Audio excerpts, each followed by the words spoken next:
Buenos días a todos. Hoy hemos querido reunir a expertos en un tema que nos interesa a todos porque todos lo consumimos, pero que, como el resto de temas de consumo, se está empezando a impregnar de la, digamos, tecnología más disruptiva que ha aparecido desde que en los años 90 todos empezáramos a utilizar Internet. Se trata de la inteligencia artificial. Y hemos querido saber cómo va a ser el futuro de la imagen, el futuro de lo que vemos en televisión, lo que vemos también en otros dispositivos, con la inteligencia artificial por medio, es decir, utilizándola para que la imagen sea todavía mejor, de más calidad, más espectacular y también puede que un poquito mentirosa, porque la inteligencia artificial la puede variar también para engañarnos al ojo, por supuesto.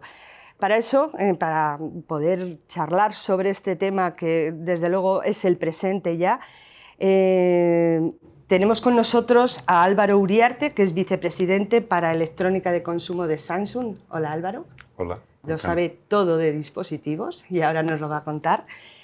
También estamos con Manuel Gertrudis, que es catedrático de Comunicación Audiovisual y Publicidad, nada menos, en la Universidad Rey Juan Carlos. Muchas gracias.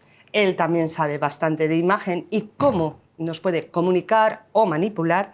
Y con Adolfo Sánchez de Rojas, que es cofundador de la empresa de efectos visuales Toclan. Bueno, y también un gran pintor. De imagen lo sabe todo, porque sabe manipularla para bien, para contarnos cosas. Hola, ¿qué tal? Buenos días. Bueno, chicos, pues vamos a hablar de algo que desde luego nos afecta a todos, pero no solo como profesionales, sino también como consumidores. Y bueno, pues un poco nos sentimos responsables de ver a dónde va a parar esto. Yo lo veo para bien, pero quiero que vosotros como expertos me contéis ¿qué papel tiene la inteligencia artificial en la imagen? Sabemos a través de la irrupción de ChatGPT cómo ha afectado en el texto, en cómo nos cuentan las cosas, en realidad las máquinas con los datos que les proveemos, pero cuidado, que están desarrollando inteligencias artificiales de todas las grandes tecnológicas, Google, Meta y demás, para manipular la imagen. Entonces, ¿a dónde nos puede llevar la IA cambiando las imágenes? Tanto para bien, en cuanto a calidad, etcétera, como para mal. Vamos al melón, abrimos el melón directamente. Bueno, pues desde el punto de vista de la tecnología y del dispositivo, la inteligencia artificial lo que está consiguiendo ya es poder proporcionar al consumidor, al usuario, al que visualiza un contenido, una experiencia más inmersiva, unas optimizaciones más adaptadas al contenido, al sonido de la imagen que se esté proyectando. En fin, eso es lo que desde el punto de vista la inteligencia artificial de manera activa ya está haciendo en dispositivos como son los televisores. Bueno, Samsung se ha destacado este año por ser la primera empresa que ha conseguido introducir o que podamos utilizar la inteligencia artificial en este caso en los móviles, que son los dispositivos, digamos, de consumo más común y las 24 horas del día casi. ¿Cómo va a afectar a los televisores Samsung, que bueno, también se caracterizan por ofrecer siempre la mayor calidad y la mayor innovación en calidad de imagen? ¿Cómo va a afectar la IA?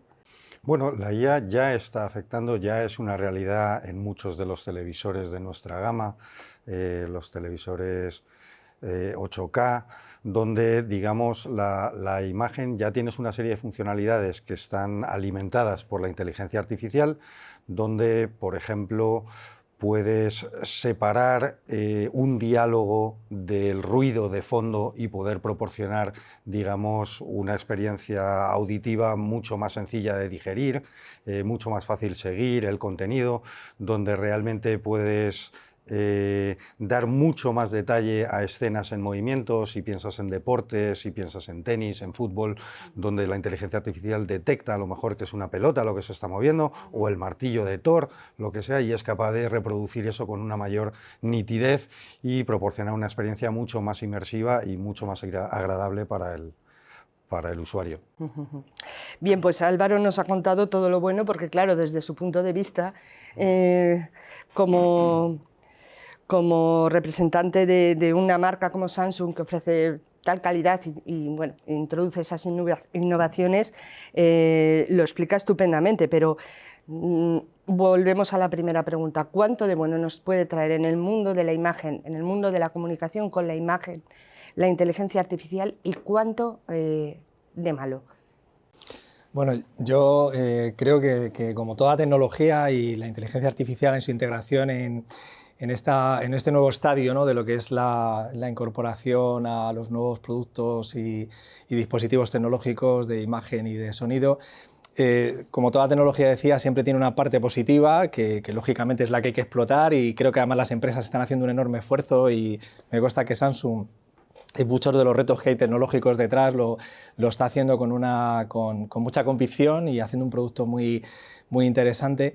Pero lógicamente cualquier tecnología, no esta, sino cualquier tecnología, es capaz de ser utilizada pues para cualquier tipo de fin, ¿no? Y creo que también tenemos ejemplos muy claros actualmente de cómo, no sé, pues a través de falsificaciones profundas, la inteligencia artificial es capaz de generar pues un entorno comunicativo muy ruidoso, ¿no? Pero centrándome en los aspectos positivos, que es los que me gustaría resaltar en este sentido, creo que la inteligencia artificial hace una cosa muy interesante, y creo que vinculado a los dispositivos, que es el hecho de ser capaz de personalizar la experiencia de una manera extraordinaria, ¿no? Yo creo que lo señalabas ahora, y muchas de las tareas que antes incorporábamos a lo que era la producción de información, lo que podemos ahora es que personalice para el usuario concreto, es decir, para su contexto, por ejemplo, toda la parte que tiene que ver con sensorización del entorno, ¿no?, y que sea adaptativo al final el discurso que se genera, como tú señalabas, resaltando un diálogo, o siendo capaz de, por ejemplo, de que adapte, por ejemplo, el movimiento, ¿no?, en función de la naturaleza del contenido. Creo que todos esos aspectos, desde el punto de vista, sobre todo, si queréis, desde una visión también más académica, ¿no?, de lo que supone la construcción de discursos audiovisuales, es muy interesante. Si nos hubiesen hablado de esto hace 20 años, seguramente hubiésemos pensado que era ciencia ficción, literalmente, o sea, hubiese sido absolutamente impensable. No porque no estuviese la tecnología de base, sino porque realmente lo difícil era su implementación y cómo llevarlo a cabo, ¿no?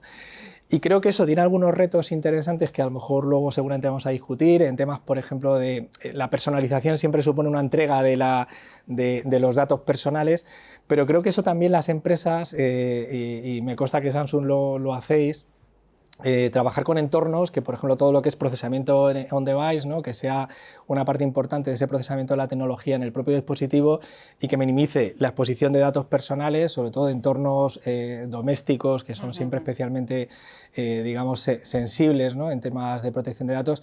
Creo que las empresas están especialmente preocupadas porque eso suceda, ¿no? ¿Eso supone que no hay riesgos detrás de ello? Pues evidentemente creo que los hay y hay que combatirlos, pero esa parte de personalización de la experiencia de usuario, que creo que es de verdad lo más relevante, ¿no?, que podemos tener en este momento desde el punto de vista de la experiencia audiovisual, merece con mucho la pena, ¿no?, porque al final nos entrega un producto muy adaptado a nuestras necesidades. Es verdad que tiene otras problemáticas que podremos hablar luego, como las cámaras de eco, que se producen, por ejemplo, más en el ámbito informativo, no tanto seguramente en el de ficción o en el consumo de contenido audiovisual vinculado con documentales, etcétera.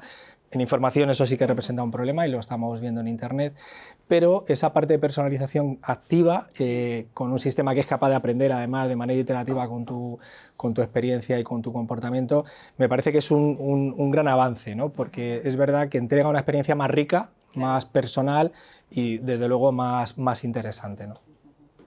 Adolfo, desde el punto de vista de los creativos, ¿cómo lo veis? La pregunta que he planteado inicialmente.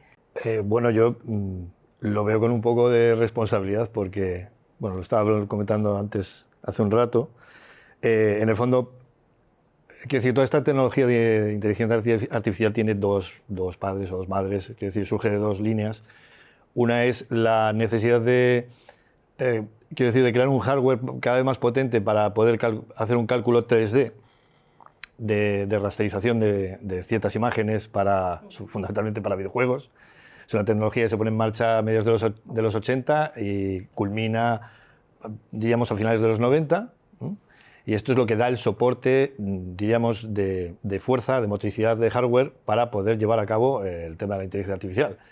pero no olvidemos que forma parte del elemento creativo. O sea, quiero decir, se inventa porque se quiere poner en pantalla cada vez mejores gráficos 3D, etcétera, ya sea para videojuegos, ya sea para efectos visuales en una película.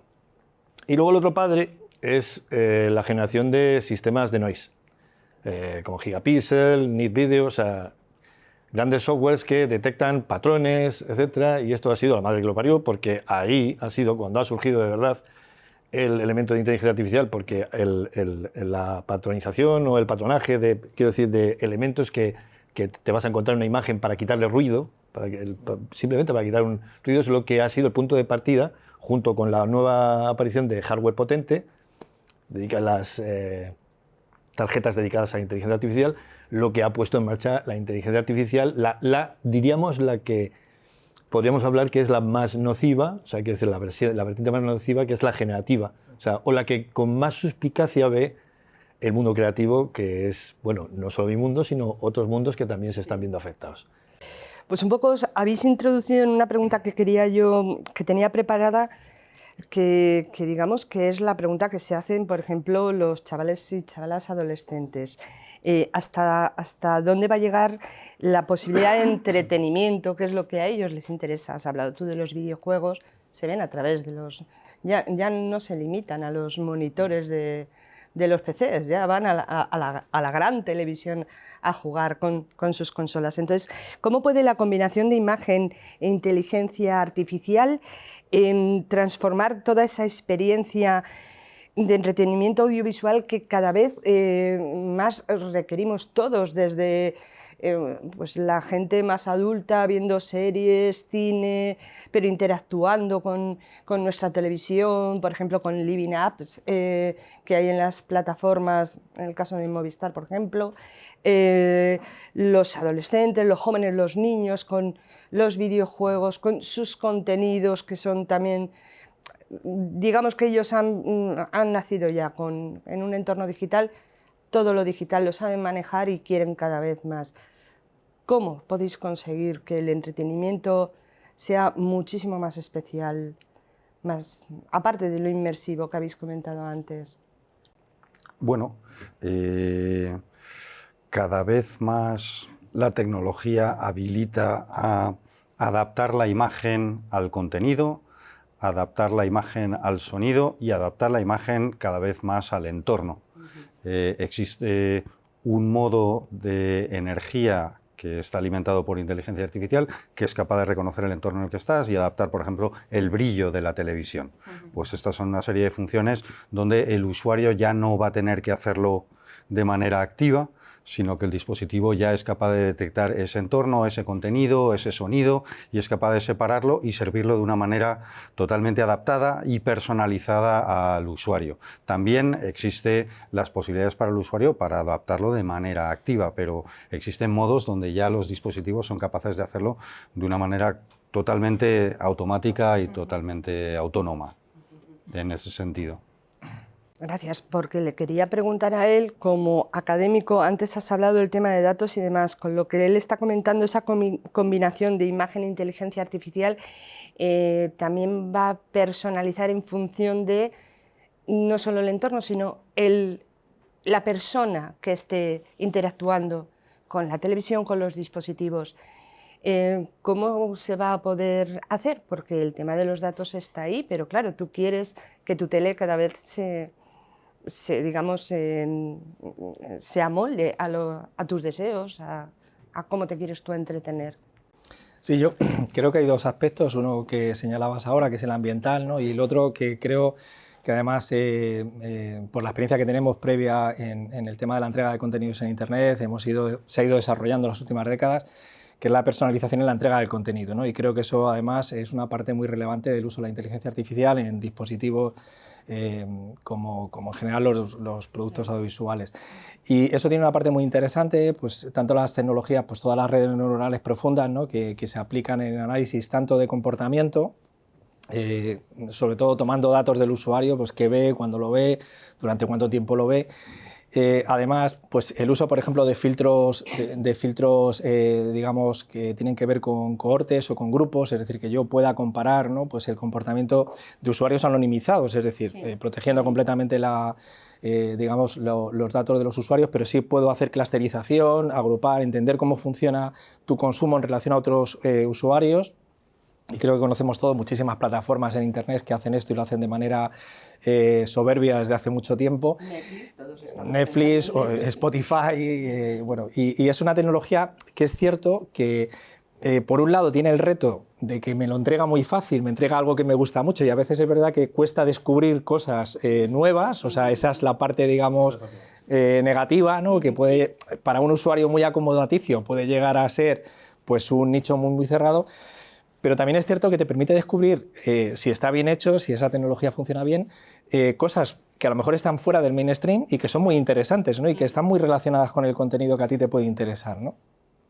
Eso por una parte, y luego creo que todo lo que se entrega de contenido personalizada, también hay otro aspecto que es realmente interesante, ¿no?, que es el carácter predictivo, ¿no?, que tienen, por ejemplo, hoy en día pues muchas de las redes neuronales de generar, no solamente entregar contenido que está vinculado temáticamente, sino por aspectos incluso técnicos, ¿no?, que pueden ser desde elementos puramente del sonido, ¿no?, pues que te gusta la música que está a una determinada velocidad o que tiene un determinado tipo de instrumentos musicales, o los elementos visuales de la imagen que tienen determinados componentes, que te gusta determinada, por ejemplo, velocidad, ¿no?, de cambio de plano, ¿no? Creo que las redes neuronales profundas que tenemos hoy en día, que permiten hacer ese tipo de análisis e ir evaluando, ¿no?, tanto el contenido que el usuario, digamos, consume con la naturaleza del propio contenido, ese tipo de asociación permite generar un modelo de programación que cuando hablábamos hace años de programación, la programación se está produciendo en el propio dispositivo, ¿no? O sea, hemos pasado de que se produzca a través de un sistema en remoto, o primero que teníamos una escaleta que alguien decía, mire usted, esto es lo que puede ver, a un modelo en el que se estaba haciendo de manera remota, y ahora ya el propio dispositivo tiene la capacidad de procesar una parte importante de esa información. Y además hacerlo en un contexto en el que puedes tener varios usuarios dentro de la casa, por ejemplo, ¿no?, como puede ser en un televisor inteligente, y que realmente sea capaz de adaptar de manera además iterativa, ¿no?, esa experiencia al usuario. Como decíamos antes, eso tiene una parte, yo creo, extraordinaria. O sea, si nos hubiesen preguntado eso hace años en cuanto a experiencia de usuario, pues lo hubiésemos firmado.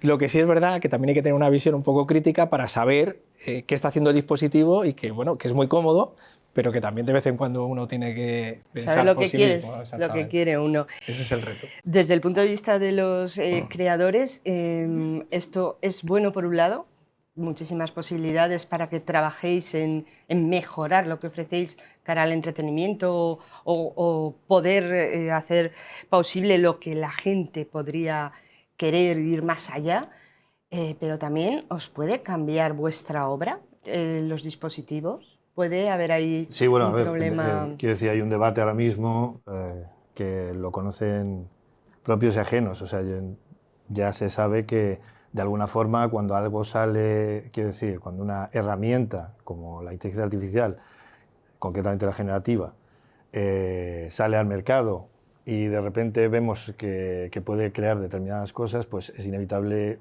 concluir, incluso aunque no sepas mucho del sector, que eso puede llegar a afectar a una serie de gente, o sea, o a toda la gente. Bueno, quiero decir, lo que pasa con la inteligencia artificial, la generativa, que yo he hablado antes de que podía ser entendida como nociva, quiero decir, ha pasado, quiero decir, son dilemas que se han dado mucho antes, Sí. quiero decir, con otros elementos tecnológicos. Quiero decir, ahora mismo estoy intentando recordar, pero lo que más pronto me viene a la cabeza es cuando de repente se evolucionó el sonoro. El sonoro era terrible porque de repente hacía aparecer un aspecto que nadie había visto antes de lo que era el elemento interpretativo dentro de un audiovisual. Y claro, que yo podía dar en el fracaso de un montón de carreras. O sea, Sí. no solo de actores, sino que el evento de tener que desarrollar todo el tema sonoro hacía que probablemente equipos que ya habían desarrollado ese tipo de tecnologías y que estaban un poco más experimentados en el área, tuvieran quiero decir, una ventaja frente a los demás. Bueno, y en realidad esa es la manera desde la que tiene que leerse este tema. Es un tema de ventaja, de aprovechamiento, quiero decir, y de inversión y de investigación. En términos de, por ejemplo, los dispositivos, es muy fácil concluir que cualquier investigación, cualquier desarrollo va a ser bueno, porque es obvio. O sea, Sí, quiero decir, sí, sí. cualquier aspecto que implementes que vaya a mejorar la experiencia de usuario va a ser siempre buena. En términos de la creación audiovisual, claro, todos los aspectos que implementas van a ser buenos para todas las personas. Se acerca un periodo de crisis, seguramente lo que ocurrirá es con lo mismo que con otros inventos. Sí. Yo ya lo estoy notando, quiero decir, ya hay estudios en los que yo estoy viendo que ya están empezando a utilizar Runway, Midjourney, quiero decir, todas las grandes generadoras de imagen. Yo me quedo en lo de la imagen, me consta que en sonido pasa exactamente igual. Y pues quiero decir, el reacio de repente tendrá un prurito, ¿no? de pureza, ¿no? El reacio Sí, también tendrá su versión de originalidad. Ahí está, por ejemplo, Nolan, que se niega a grabar en digital y graba en tal, y eso le da su especificidad, sí, claro. y su singularidad. Todos, cada uno van a encontrar su sitio bajo el sol. Yo creo que esto es, vamos, es algo que hay que administrarlo de una forma natural. La siguiente cuestión que quería plantear, un poquito ya la hemos hablado también, pero tiene que ver, Álvaro, sobre estas innovaciones de la IA, aunque digamos que tú eres más bien experto en tema pantallas grandes, pero está revolucionando todos los dispositivos móviles, televisores y también el cine. ¿Cómo hacéis desde Samsung para diferenciar qué novedades, qué desarrollos de la IA van a ser, digamos, a la hora de implantarse mejores para una pantalla, para otra más pequeña, para otras más grandes? ¿Cómo definís eso? ¿O primero desarrollamos la IA y luego vemos cómo la vamos adaptando a cada dispositivo? Más bien lo segundo. Quizás aquí la noción del caso de uso es lo más importante, ¿no? El ver en qué contexto va a ser utilizado ese dispositivo y a partir de ahí pues aplicas una u otra función de la inteligencia artificial.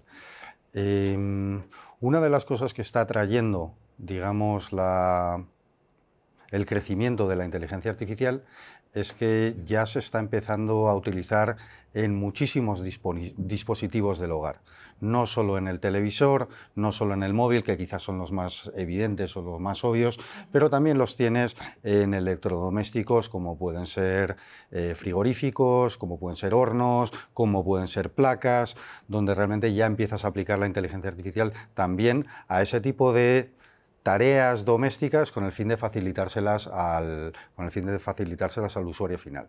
Y sobre todo también lo que vamos a empezar a ver es la ubicuidad de ciertas funciones.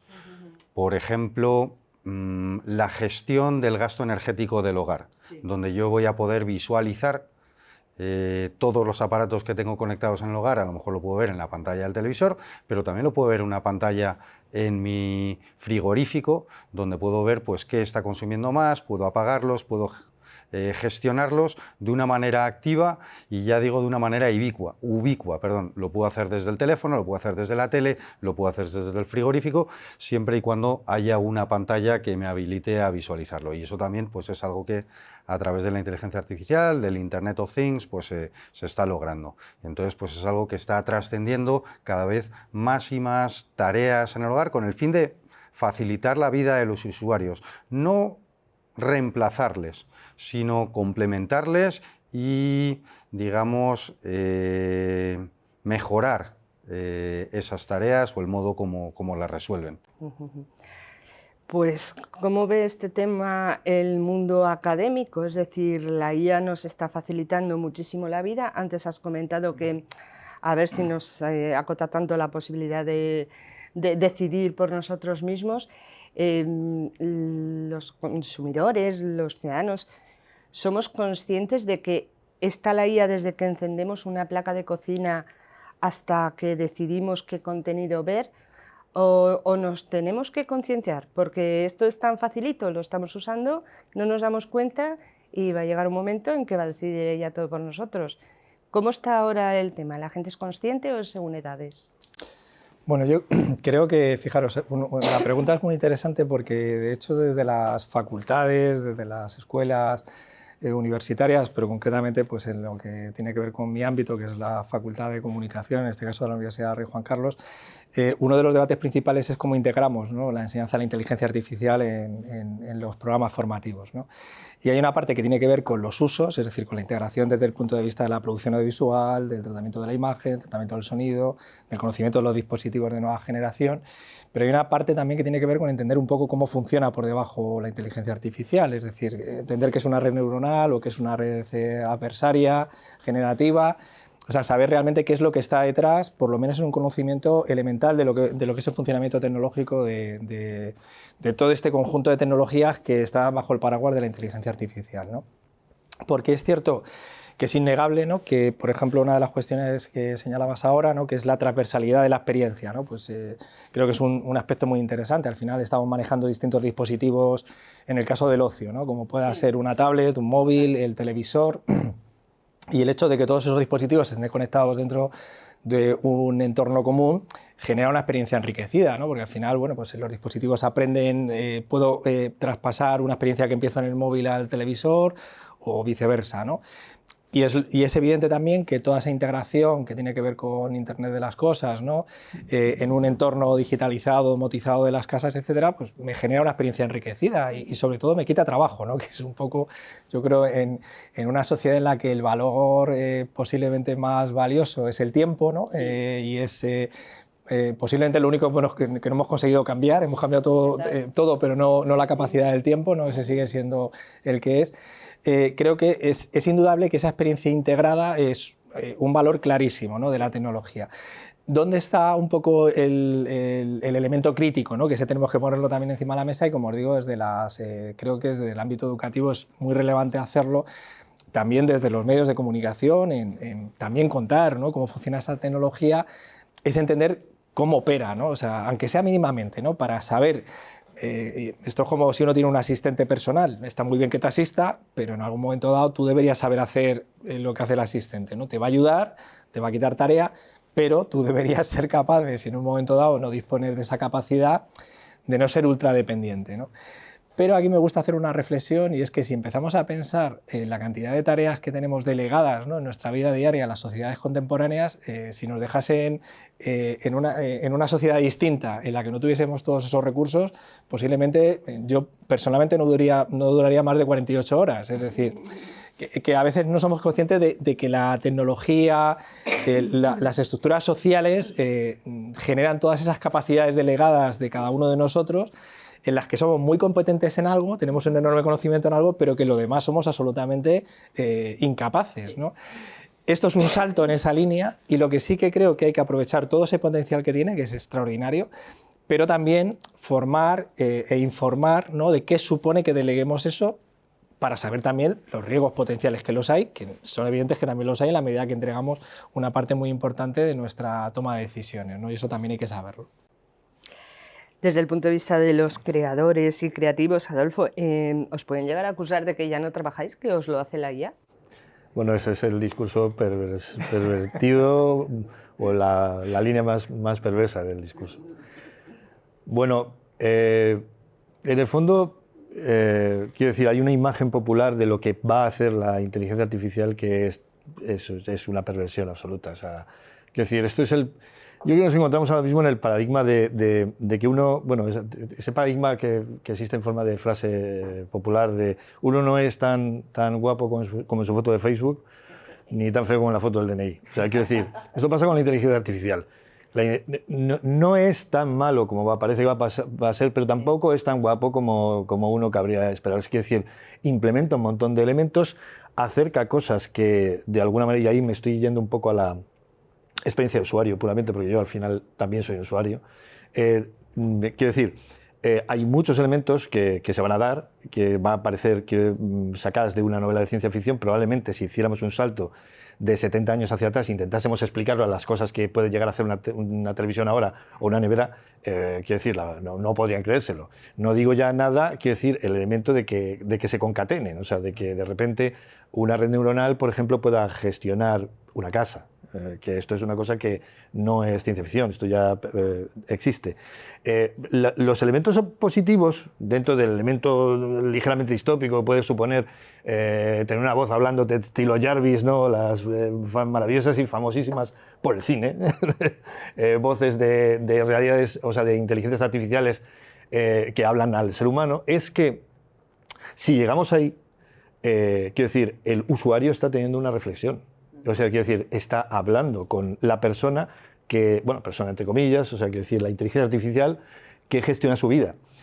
Quiero decir, eso tiene un elemento positivo porque realmente en ese momento tienes toda la realidad consciente de quién está gestionando tu vida. O sea, no es como cuando tú te metes en YouTube y crees que estás eligiendo y de repente estás eligiendo dentro de una paleta que te ha ofrecido alguien que está detrás.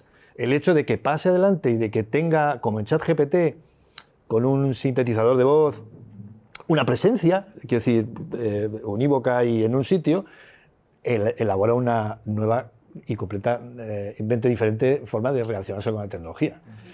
Por no hablar de las cosas ya completamente, quiero decir, aterrizadas al terreno, como que te dejes un fogón encendido y que el sistema de la inteligencia artificial pueda decir, esto es una locura, un fogón encendido 3 horas es imposible. Entonces te lo puede llegar a apagar. O sea, yo creo que hay un montón de cosas positivas. Bueno, yo me refería más que nada también a lo que ha supuesto este año el descubrimiento de la IA que decías, quiero un Tokio en primavera, que luego nieve y paseando una... Estoy astutamente eludiéndolo. Sí. Y no. Ves vídeos fascinantes que ha hecho una IA con 4 tonterías absolutamente increíbles, sí. y las pone ahí. Eso es peligrosísimo. Ocurre una cosa con el... Bueno, yo no lo veo peligroso, pero bueno, a ver. Ocurre una cosa con el tema de la inteligencia artificial generativa. ¿Vale? La predictiva, joder, cojonuda. O sea, ya, sí. A todos nos ha venido muy bien, en el fondo. Pero la generativa ocurre una cosa, y es que en aspectos de creación, todo el mundo ya la está utilizando. O sea, quiero decir, el dilema ya no existe, es que todo el mundo se ha lanzado, pero en carpa por ello. Pero no se puede hablar de ello.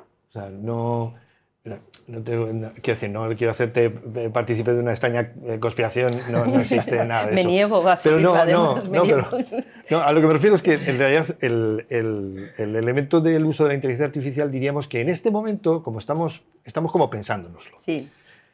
Pero a la vez estamos usándolo. O sea, quiero decir, ¿por qué? Porque has oído que el vecino la está usando también. Entonces no te vas a quedar quieto. Esto pasa también a nivel de los países. Por tanto, la regulación es un poco ridículo en ese sentido. O sea, quiero decir, tiene que haberla, pero, joder, quiero decir, no puedes regularla muchísimo porque es que el otro estudio, el otro país, la está usando un montón y ya hace unos efectos de humo increíbles. Y luego ya, en lo que es la experiencia de uso, yo he probado Midjourney, yo he probado Runway, o sea, estoy empezando a probar Runway para un proyecto que tenemos en el estudio y vamos a terminar una película con inteligencia artificial. ¡Qué manía! Se me cruza lo de realidad virtual. El caso es que tarda uno un tiempo grande en sacarle rendimiento a eso. Bueno, uno de los primeros problemas suele ser la pobreza léxica, porque no deja de ser una cosa con la que te tienes que, sobre todo en las inteligencias artificiales con prompting, que tienes que meterle una orden y tal, tienes que meter quiero decir, los milímetros que tiene la óptica de la cámara, tienes que ser muy específico. Tienes que darle si no, al final, órdenes. Claro, porque si no, ella inventa lo que quiere. O sea, quiero decir, te da un producto, te da un señor con un sombrero, rodado como una GoPro y tal, y ya no te digo nada si tienes un cliente. Quiero decir, es un salto adelante, pero en pequeñas particularidades muy concretas, en áreas que conforme el mercado vaya entendiendo que esas son las que les están sirviendo a los profesionales, generarán entornos procedurales. O sea, con herramientas muy concretas que las aislarán y las harán usables dentro de un entorno profesional. O sea, quiero decir, está todo mucho más aterrizado. No es la ciencia ficción esta de se van a quedar todos sin trabajo. No, eso no va a ser así. De momento no va a ser la gran guionista, ni va a ser la gran... lo que va a venir cámara, ni la gran directora de películas. Y no dudo que en algún momento seguramente habrá todo un género que se llame inteligencia artificial y que haya gente que le guste. Ya. pero se viene un tsunami de mal gusto, ¿eh? Quiero decir, porque una inteligencia artificial producida per se, o sea, quiero decir, va a ser muy feo lo que va a producir mucha gente. Entonces, va a ser más que nunca necesaria la gestión artística de eso. Pero quizás precisamente a medida que la inteligencia artificial es capaz de empezar a reemplazar ciertas tareas mecánicas, yo creo que lo que va a proporcionar, lo que va a darnos es a lo que aludías antes, es más tiempo. Tiempo para labores más creativas, para poder reflexionar más, para poder analizar más y quizás incluso para elevar el nivel de, pues bueno, de ciertas tareas, de ciertos trabajos que se hagan, ya sea de generación de imagen o de lo que sea. Yo prefiero quedarme con eso, Sí. que vamos a disponer de más tiempo para poder hacer otras cosas que a lo mejor hoy no podíamos hacer. Y estoy convencido de que posiblemente da lugar a muchísimas profesiones y a muchísimos trabajos con los que hoy no podemos ni soñar. Eso es verdad. No sabemos ni que van a existir, pero que realmente creo que van a requerir de ciertas facultades humanas que hoy por hoy la inteligencia artificial pues a lo mejor no es del todo capaz de proporcionar. Cosas relacionadas más con la ética, con la moral, etcétera. Yo creo que estas serán una parte educadora de la inteligencia artificial que yo creo que va a dar lugar a muchísimo empleo y muchísimas vías de negocio en el futuro. De todas maneras, en relación a lo que dice él, ahí estáis los que creáis dispositivos que la van a manejar. Y a lo mejor hay tecnologías como las que implanta Samsung pueden ser interesantes, de lo que hablábamos antes. Háblame de ellas y también desde un punto de vista tecnológico puro, ¿qué es Samsung Neo QLED? ¿Qué es el QLED del 2024? ¿Con qué nos va a sorprender Samsung, que últimamente nos está sorprendiendo para bien, para eso, para poder disfrutar de la inteligencia artificial, de lo que hagan ellos, de lo que controlemos, digamos, desde el punto de vista académico, los medios de comunicación, pero vosotros ponéis, digamos, el dispositivo, la casa de esas imágenes. ¿Qué nos vais a proporcionar para que todo sea muchísimo más llevadero y sepamos elegir? Correcto, pues quizás lo más visual y lo más inmediato que ya podemos empezar a experimentar es el tamaño de las pantallas, el tamaño de los televisores. Antes hablábamos, antes de entrar, donde bueno, existe una cierta creencia aceptada de que para determinado espacio solo puedo tener un televisor de ciertas dimensiones, ¿no? Pues hoy por hoy la tecnología te habilita a tener una televisión mucho más grande, que te proporciona una experiencia mucho más cinemática, mucho más inmersiva, en un espacio más reducido. Entonces, bueno, pues eso es algo que cada vez lo vamos a ver más y más y más, que la tecnología te habilita a hacer ese tipo de cosas, a tener una experiencia de sonido también mucho más inmersiva. Y también la inteligencia artificial en Samsung, además de abierta y sostenible, tiene que ser inclusiva. Entonces tiene que poder proporcionar esa misma experiencia para todos. Para aquellos que tengan a lo mejor pues, algún problema de percepción, existen modos en el televisor que les permiten percibir las imágenes, que les permiten percibir el sonido, donde digamos pues tienen alguna patología que hasta hoy pues les impedía poder disfrutar de esos contenidos, ¿no? Pues esa también es otra vertiente positiva que la inteligencia artificial cada vez va incorporando, y Samsung cada vez va incorporando más a sus televisores. Una inteligencia artificial más inclusiva. Está muy bien lo de la inclusión de las personas que tengan problemas de percepción, pero la inclusión de las personas que tienen casas pequeñas me parece súper interesante en este caso. ¿Verdad? Si la inteligencia artificial nos hace a todos creer que viendo una estupenda pantalla Samsung tenemos un salón más grande, eso yo creo que va a hacer, bueno, felices a muchísima gente, por lo menos en nuestro país. Os agradezco muchísimo que hayáis venido. Yo creo que hemos conseguido quitar un poquito de miedo sobre la inteligencia artificial y hemos animado a que las personas disfruten de lo que le va a ofrecer desde el punto de vista de la imagen, a ellos, a sus hijos, a las personas mayores de la casa, a los pocos metros cuadrados que tengan y sin miedo, pasito a pasito. Ya nos ocurrió con la rueda, con la imprenta, con internet, y ahora viene la inteligencia artificial, y entre los profesionales que la están aprendiendo, están controlándola ya, nos van a enseñar a controlarla y la vamos a poder disfrutar en pantallas, en imágenes y controlando un poquito lo que nos cuenta, ¿verdad? Por supuesto. Pues muchísimas gracias por haber venido y de verdad esto lo tenemos que revisar en poco tiempo a ver cómo avanza, porque estamos solo empezando. Gracias. Muchas gracias. Placer.